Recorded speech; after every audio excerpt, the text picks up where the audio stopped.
नमस्कार। आपका स्वागत है लीगल देव के एक और इंफॉर्मेटिव वीडियो में।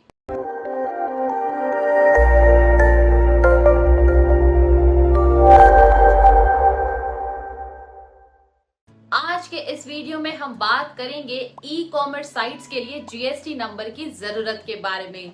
क्या सच में हर प्रोडक्ट पर जीएसटी लगता है और क्या आपको जीएसटी नंबर रजिस्टर करना जरूरी है? चलिए शुरू करते हैं और समझते हैं। सबसे पहले हम बात करते हैं जीएसटी के बारे में। जीएसटी या goods and services tax Bharat सरकार द्वारा लगाए गए एक टैक्स है जो गुड्स और सर्विसेज पर लगता है। ये tax e commerce business owners के लिए भी लागू होता है। लेकिन क्या हर प्रोडक्ट पर जीएसटी लगता है? नहीं, बहुत सारे प्रोडक्ट्स होते हैं जिन पर जीएसटी एग्जेम्प्ट होता है, जैसे कि बेसिक नेसेसिटीज, बुक्स और कुछ स्पेसिफिक कैटेगरीज। इसका मतलब ये नहीं कि हर ई कॉमर्स साइट को जीएसटी नंबर रजिस्टर करवाना जरूरी है, लेकिन अगर आपकी ई कॉमर्स साइट का टर्नओवर एक सर्टेन लिमिट से ज्यादा है तो आपको जीएसटी रजिस्टर करवाना कंपलसरी हो सकता है। इसमें कुछ फैक्टर्स होते हैं, जैसे कि स्टेट वाइज टर्नओवर और स्पेसिफिक रूल्स, जो अलग अलग स्टेट्स में अलग अलग हो सकते हैं। जीएसटी रजिस्ट्रेशन के कुछ फायदे होते हैं। पहला, आप लीगली अपने बिजनेस को चला सकते हैं। दूसरा, जीएसटी रजिस्ट्रेशन आपकी क्रेडिबिलिटी को भी बढ़ा देता है, जो कस्टमर्स के लिए इम्पोर्टेंट होता है। तो आपको अपने ई कॉमर्स बिजनेस के लिए जीएसटी नंबर लेना जरूर कंसिडर करना चाहिए। तो आपको अपने ई कॉमर्स बिजनेस के लिए जीएसटी नंबर रजिस्टर करवाना जरूरी है या नहीं, ये आपके बिजनेस के स्पेसिफिक सर्कमस्टांसेस पर डिपेंड करता है।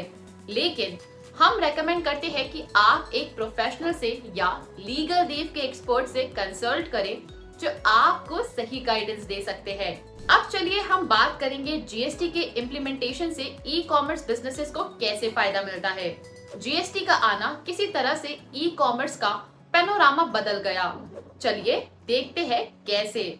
जीएसटी या गुड्स एंड सर्विसेज टैक्स एक ऐसा रिफॉर्म है जो भारत के टैक्सेशन सिस्टम को एक नया डायरेक्शन देता है और इसके ई कॉमर्स सेक्टर पर भी असर हुआ है। सबसे पहला फायदा है स्ट्रीमलाइन टैक्स स्ट्रक्चर का।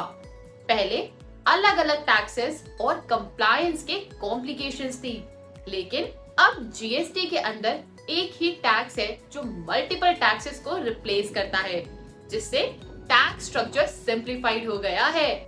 दूसरा फायदा है इनपुट टैक्स क्रेडिट का। ई कॉमर्स बिजनेसेस को अपनी परचेज पर लगने वाले जीएसटी उनके सेल पर लगने वाले जीएसटी से डिडक्ट करना होता था। इससे उनका वर्किंग कैपिटल इंक्रीज होता है और कॉस्ट कम होती है, जो उन्हें कॉम्पिटिटिव बनाता है। और तीसरा फायदा है नेशनल मार्केट एक्सेसिबिलिटी का।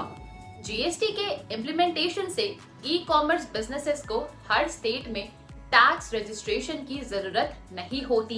ये उन्हें एक वाइडर ऑडियंस तक पहुंचने में मदद करता है और नेशनल मार्केट में सीमलेसली ऑपरेट करने की सुविधा देता है। तो जीएसटी के इम्प्लीमेंटेशन से ई कॉमर्स बिजनेसेस को streamline tax structure, input tax credit और नेशनल मार्केट एक्सेसिबिलिटी जैसे फायदे मिलते हैं। ये नॉट जस्ट बिजनेसेस को बेनिफिट देता है, बल्कि कंज्यूमर्स को भी एक ट्रांसपेरेंट और एफिशिएंट शॉपिंग एक्सपीरियंस प्रोवाइड करता है। तो क्या ई कॉमर्स साइट के लिए जीएसटी नंबर जरूरी है या नहीं? अब ये आप समझ गए होंगे। हर एक बिजनेस का सिनेरियो अलग होता है। साथ ही आपने देखा जीएसटी के इम्प्लीमेंटेशन से ई कॉमर्स बिजनेसेस को कई फायदे मिलते हैं। Streamlined tax structure, input tax credit और नेशनल मार्केट एक्सेसिबिलिटी के कई फायदे मिलते हैं ई कॉमर्स सेक्टर को। ये नहीं सिर्फ बिजनेसेस को फायदा पहुंचाता है, बल्कि कंज्यूमर्स को भी एक बेहतर और ट्रांसपेरेंट शॉपिंग एक्सपीरियंस देता है। तो अगर आपको अपने ई कॉमर्स बिजनेस को और बेहतर बनाने के लिए और जानकारी चाहिए, तो हमसे जुड़िए लीगल देव पर और सही गाइडेंस के लिए हमेशा लीगल एक्सपर्ट से मिले।